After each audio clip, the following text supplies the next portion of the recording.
Hey everyone, how's it going? We're really glad to have you all here from around the world. If you're new, welcome to the family. Don't forget to like and subscribe. So here's what's going on. Ukraine has been raising the alarm since yesterday, saying they're under a massive and stealthy attack. But today, American media dropped a bombshell, something really serious.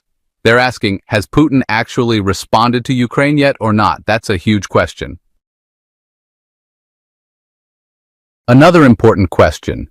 Is Russia using tactical nuclear weapons inside Ukraine? Why is that question so critical? Because it's being discussed all over Europe. Former US President Joe Biden had been very clear. If Putin uses tactical nukes in Ukraine, NATO would respond with full force and launch a massive offensive against Russian forces inside Ukraine. That was a direct promise from the former American president.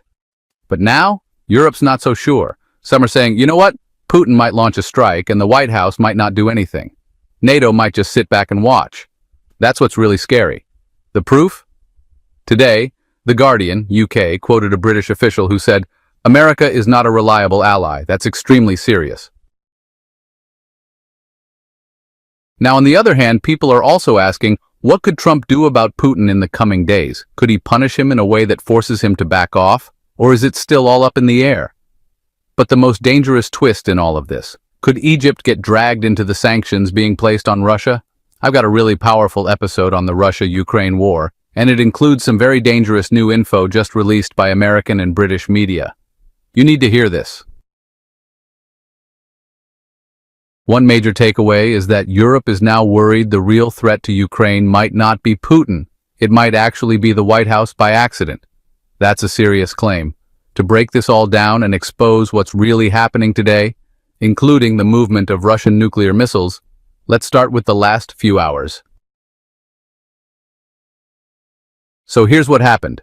The spiderweb attack is still the big mystery. Everyone wants to know, how did Ukraine manage to strike some of Russia's most dangerous bombers right inside their own airfields? Zelensky went on TV and made some shocking claims. He said the attack happened using Russian trucks, but the Russian drivers didn't know what was going on. These drivers just delivered the trucks, parked them, and ran off. According to Zelensky, they had no idea what was inside. So even if Russian intelligence catches the drivers, they won't be able to get any real info out of them. Why? Because those drones inside the trucks were Ukrainian-made, disguised inside wooden panels designed to look like home roofing materials. Just look at the pictures. Ukraine published them themselves. Those are the drones used in the spiderweb attack. The whole plan has been exposed, so if you saw those videos of Russian security forces arresting the drivers, just know they really had no clue what they were transporting. They thought they were just moving roofing panels. The plan was to drop the truck off and someone else would come pick it up or guide them to the delivery spot. Zelensky revealed all this for the first time. Now, Ukraine is claiming it destroyed 40 or 41 Russian nuclear bombers. Sounds huge, right? But today, a German military official responsible for German aid to Ukraine came out and said, look, all of that is nonsense. He said Germany doesn't believe Ukraine's numbers. Ukraine claimed to have destroyed 34% of Russia's bomber fleet. But according to him, only 12 bombers were actually hit, which is more like 10%, not 34%. And he adds, 12 might even be an overstatement. But even so, the destruction of those 12 bombers will definitely put a lot of pressure on the rest of Russia's fleet. He explained that those 12 bombers were heavily damaged, basically completely destroyed.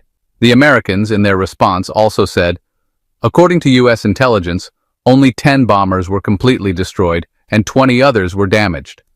But here's the thing, those 20 can probably be repaired. This is serious stuff. Remember in a previous report from the National Interest, they said the Russians have extra airframes they can use for spare parts. So, yeah, those damaged bombers might be back in service soon. But the 10 that were totally wrecked, they're gone for good. So basically, the American position now is, forget Ukraine's claim that 34% of Russia's strategic bombers were wiped out. It's more like 10%. That means 90% are still operational, but now under massive pressure. Another important detail from US intel, they said one of the bombers that was destroyed was already armed and ready to carry out a strike on Ukraine. It got hit right on the runway. That's a big deal. Now let's talk about Russia's response. Just yesterday, Russia launched a major retaliation. According to Ukrainian intelligence, Russia used 465 projectiles. And as of this moment, the attack is still ongoing. We're talking over 400 drones and 40 missiles used in a single night, according to Zelensky.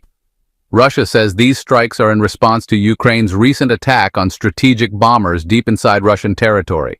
So what's Ukraine saying? That the attack involved about 400 Shahed-type drones. And just so you know, they're now counting these drones as projectiles in their reports. But what's different about these Russian drones now? Well, here's the twist. Even though the drones look like Iranian Shahed drones from the outside, the engines and tech inside are totally different, not Iranian. That means the factory Iran built in Russia might just be assembling the drone bodies, while Russia is adding its own advanced tech. So these drones are basically next-gen. Ukraine can't jam them, can't intercept them, and the Russians are openly saying, these are the most advanced drones in the world right now. That's a big development. Russia has basically taken the Iranian Shahed 136 and turned it into a high-tech drone of their own. They liked the airframe but swapped in their own systems based on what they've learned in the war so far. And again, 400 drones in one wave? That's insane. This was a deadly assault, especially on the city of Kharkiv, Ukraine's second largest city. Russia had occupied this region earlier in the war but pulled back. Now they're back with force. The Russian strike was described by Ukrainian officials as the largest attack on Kharkiv since the war began more than 3 years ago. The mayor said 2 people were killed and 17 were injured. But here's the most important point. Reuters reported today that U.S. officials believe this Russian attack isn't even the real retaliation yet. Let that sink in. All of this destruction, it's just a preview.